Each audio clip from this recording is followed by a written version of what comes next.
회피형 연애에 대해 아무도 말해주지 않는 진짜 현실이 뭔지 아시나요? 가끔 그들은 떠난 뒤에 스스로를 치유하고 진짜 사랑을 할 준비를 마친 채로 돌아오기도 해요. 하지만 대부분의 경우 처음 두 사람을 무너뜨렸던 그 똑같은 패턴을 반복하기 위해 돌아올 뿐입니다. 네, 저도 그 마음 알아요. 지금 이 영상을 보고 계신다면 아마 회피형 전 연인에게서 방금 연락이 왔거나 아니면 연락이 오기를 간절히 바라고 계시기 때문이겠죠. 밤에 잠도 못 자고 누워서 이번에는 혹시 다르지 않을까 고민하고 계실지도 모릅니다. 그런데 이거 하나는 확실히 할게요. 저는 여러분께 헛된 희망을 심어주지도 않겠지만 진짜 신호가 나타났을 때 그것을 알아보는 눈을 가려버리지도 않을 겁니다. 이 영상이 끝날 때쯤이면 무엇이 진짜 재회인지 아니면 그저 또 한 번의 고통스러운 게임이 시작되는 것인지 정확히 구별할 수 있게 되실 거예요. 그리고 모든 것을 말해주는 단 하나의 핵심적인 행동 양식도 공유해 드릴 텐데요. 그건 조금 뒤에 다시 이야기할게요. 회피형의 이별에 대해 대부분의 사람들이 오해하는 것이 하나 있습니다. 사람들은 회피형이 상대를 더 이상 신경 쓰지 않아서 떠난다고 생각하죠.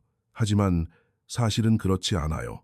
회피형은 오히려 너무 많이 신경 쓰는데 그걸 어떻게 감당해야 할지 전혀 모르기 때문에 떠나는 겁니다. 그들의 신경계는 말 그대로 타인과의 친밀함은 곧 위험이라고 인식하거든요. 그래서 관계가 진짜 깊어지고 여러분이 그들을 필요로 하기 시작할 때 그들은 도망쳐버리는 겁니다. 애착 이론에 따르면 회피형 애착은 보통 어린 시절에 형성됩니다. 양육자가 지속적으로 감정적인 교류를 단절할 때 아이는 자신의 욕구를 표현하는 것이 결국 실망으로 이어진다는 것을 배우게 되죠. 그래서 그들은 적응합니다. 극도로 독립적이고 자급자족하는 사람이 되는 거예요. 누구도 필요하지 않다고 스스로를 세뇌하면서요. 그리고 이 방식은 그들이 누군가와 사랑에 빠지기 전까지는 아주 완벽하게 작동합니다. 이별 직후 회피형은 보통 해방감을 느낍니다. 자기만의 공간을 되찾았으니까요. 하지만 보통 3개월에서 6개월 정도가 지나면 어떤 변화가 생깁니다. 해방감이 사라지고 여러분을 그리워하기 시작하는 거죠. 하지만 여기서 함정이 있습니다. 그들이 그리워하는 게 항상 여러분 그 자체인 것만은 아니에요. 때로는 그저 그때의 편안함, 그 안정감을 그리워하는 것일 뿐입니다. 만약 지금 제 이야기에 무릎을 탁 치셨거나 도대체 무슨 일이 있었던 건지 이제야 퍼즐이 맞춰지는 기분이 드신다면 좋아요를 눌러서 이 영상이 도움이 되고 있다는 걸 저에게 알려주세요. 지금부터가 정말 중요해요. 회피형이 돌아오는 데에는 완전히 다른 두 가지 유형이 있습니다.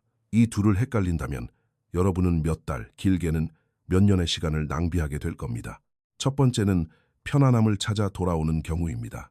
이건 회피형의 삶이 힘들어지거나 외롭거나 불편해질 때 발생해요. 새로운 사람을 만나보려다 잘 안 됐을 수도 있고 개인적으로 힘든 시기를 겪고 있을 수도 있죠. 그들이 연락하는 건 자신이 변해서가 아닙니다. 단지 여러분이 그들에게 안전지대를 의미하기 때문이에요. 회피형이 이런 식으로 돌아올 때 여러분은 특정한 패턴을 눈치채실 수 있을 겁니다. 아주 가벼운 연락을 해옵니다. 웃긴 사진을 보내거나 오랜만이야 잘 지내 같은 인사 혹은 아주 사소한 질문 같은 것들로요. 그들은 그렇게 간을 봅니다. 여러분이 따뜻하게 받아주면 그들은 서서히 다시 여러분의 삶 속으로 스며들 거예요.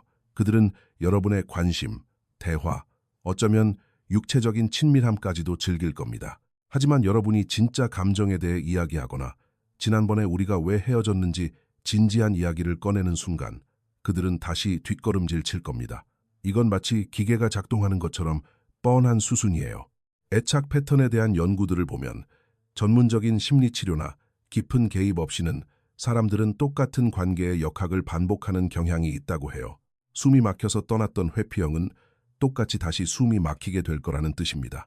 두 번째, 내면의 성장을 거치고 돌아오는 경우는 완전히 다릅니다. 이건 회피형이 실제로 자신의 내면을 깊이 마주하는 작업을 했을 때 나타납니다. 제가 말하는 건 인터넷에서 글 몇 개 읽은 수준을 말하는 게 아니에요.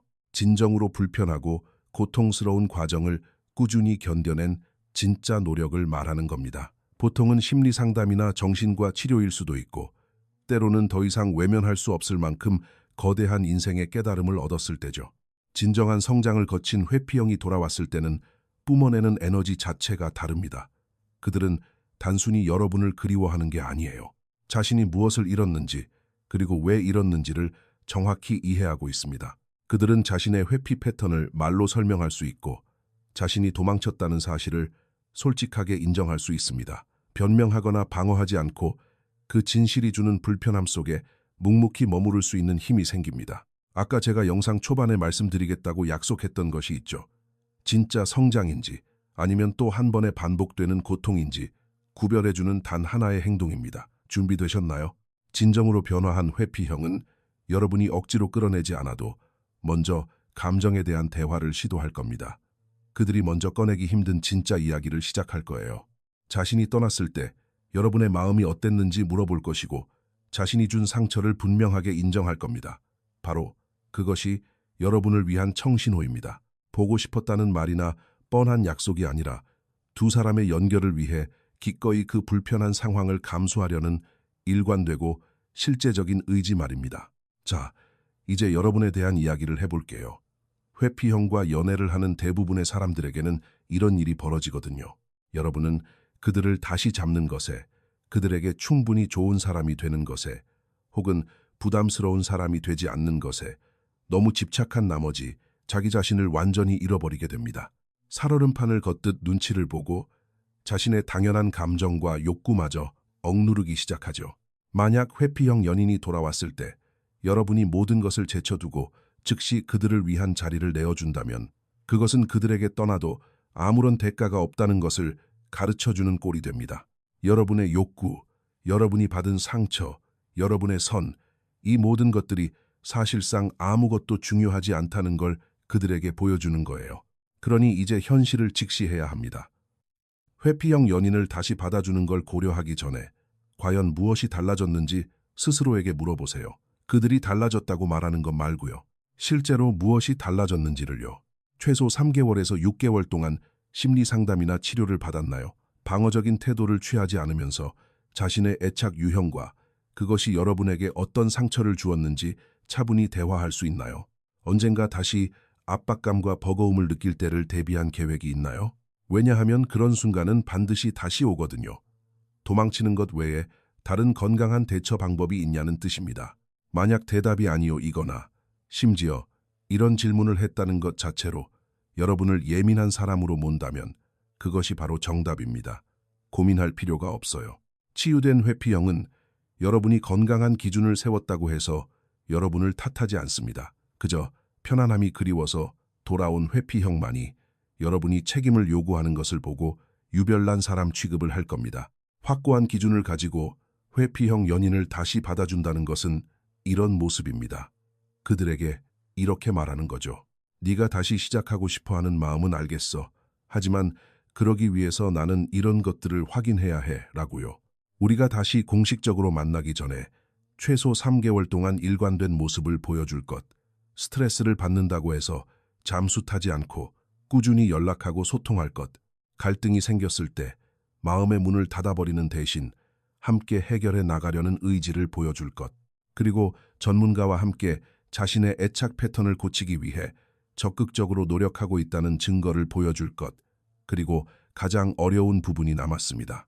여러분이 한 이 말들을 진짜 행동으로 지켜내는 겁니다. 이 주일쯤 지났을 때 너무 보고 싶다는 이유로 마음이 약해져서 무너지면 안 됩니다. 왜냐하면 회피형의 이별에 관한 진짜 진실은 이렇거든요. 그들은 돌아올 수 있습니다. 그리고 그들은 변할 수도 있습니다. 하지만 여러분이 그들을 미치도록 사랑해준다는 이유만으로는 결코 돌아오지도 변하지도 않을 거예요. 그들이 변하는 순간은 변하지 않고 지금처럼 사는 것의 고통이 자신의 약점을 드러내는 두려움보다 훨씬 더 커질 때뿐입니다. 어떤 회피형 사람들은 실제로 그 어려운 과정을 해냅니다. 자신의 두려움과 마주하고 누군가와 가까워지는 것이 곧 자기 자신을 잃는 것을 의미하지는 않는다는 걸 배우죠. 그렇게 회복된 관계는 아주 깊고 서로에게 충실하며 믿을 수 없을 만큼 엄청난 가치를 지닙니다. 하지만 대부분의 회피형은 무언가가 그들의 내면을 강제로 직시하게 만들기 전까지는 계속해서 똑같은 패턴만을 맴돌 것입니다. 여러분이 굳이 그 무언가가 되어줄 필요는 없습니다. 여러분이 해야 할 일은 그들이 여러분과 발맞춰 걸을 준비가 되어 있지 않다면 언제든 미련 없이 돌아설 수 있을 만큼 스스로의 가치를 아는 것뿐입니다. 그러니 만약 회피형 연인이 돌아온다면 여러분의 희망사항이나 과거의 추억에 기대지 말고 최소 3개월 이상 그들의 실제 행동을 지켜보세요. 그들이 스트레스를 어떻게 대처하는지 지켜보세요. 상황이 진지하고 무거워졌을 때 도망치지 않고 그 자리에 머물 수 있는지 확인하세요. 진정한 성장을 이뤄낸 회피형은 말이 아닌 일관된 행동으로 여러분에게 증명해 보일 것입니다. 하지만 그들이 단지 익숙한 편안함만을 찾고 있는 것이라면 그것은 사랑이 돌아온 게 아닙니다. 그건 단지 혼자 남겨지는 것에 대한 두려움일 뿐이에요. 회피형 연인을 다시 받아들일 때 여러분이 가장 두려워하는 것은 무엇인가요? 그 사람이 또다시 훌쩍 떠나버릴까 봐 두려우신가요? 아니면 예전의 그 관계로 다시 돌아가기엔 여러분 스스로가 너무 많이 변해버린 것 같아서 두려우신가요? 아래 댓글에 여러분의 솔직한 생각들을 남겨주세요. 이 영상이 조금이라도 도움이 되셨다면 좋아요와 구독 잊지 마시고요.